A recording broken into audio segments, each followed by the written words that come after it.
এই যে আমরা শ্রেয়া স্কুলে এসেছি, আর এই যে শ্রেয়াদের স্কুলে কিছুটা মানে যে সায়েন্স এক্সিবিশন হয়েছিল, এই যে আমরা সবাই শ্রেয়াদের স্কুলে এসেছি, শ্রেয়াদের স্কুলে ওইটা, হ্যাঁ শ্রেয়াদের স্কুলে এসেছি। ওইখানে সেখানে শ্রেয়া খেলছে পার্কে, দাঁড়ানো তোমাদেরকে শ্রেয়াকে দেখাচ্ছি। এই যে আমাদের শ্রেয়া, শ্রেয়া একটু রাগ করে আছে, আমাদেরকে দেখা পেয়েছিল সেজন্য শ্রেয়া একটু রাগ করা।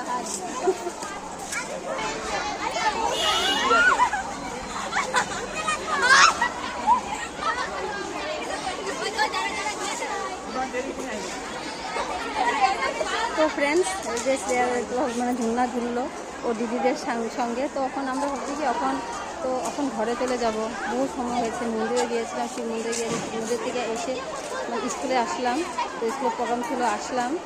তো তোমাদেরকে একজনকে দেখাবো, তোমরা দেখতে থাকো কাকে দেখাবো। তো ফ্রেন্ডস, এই যে আমরা স্কুল থেকে স্টেশনে এসেছি, আর তোমাদেরকে একজনকে দেখাবো। তোমরা তো ওকে চিনোই, বহুত ওর ভিডিও দেখেছ, সবসময় দেখো, ওকে চিনোই তোমরা। তো ওকে দেখাচ্ছি, ওর সঙ্গে কথা বলে, আমার বহুত ভালো ফ্রেন্ড। হাই ফ্রেন্ডস, সবাই কেমন আছো? আশা করি সবাই খুব ভালো আছে। তবে মিনতির ব্লগসে অনেক অনেক ওয়েলকাম, মিনি ব্লগসে অনেক অনেক ওয়েলকাম। তোমরা সবাই ওকে একটু ভালোবাসা দিও, ও যেন এগিয়ে যেতে পারে। আমি তো ফার্স্ট মানে ব্লগ ভিডিও করেছি। আমার এই ব্লগটা মধ্যে লাইক অ্যান্ড সাবস্ক্রাইব করবে। আর আজকে হলো আমার রুমা আন্টি হলো মেঘা দিদিকে 2টা থাপ্পড় মেরেছে, আর আমার হলো রুমা আন্টির রূপ দেখে আমি নিজেই ভাবছিলাম কালী রূপ এসে পড়েছে, এত ভয় লাগছিল আমার।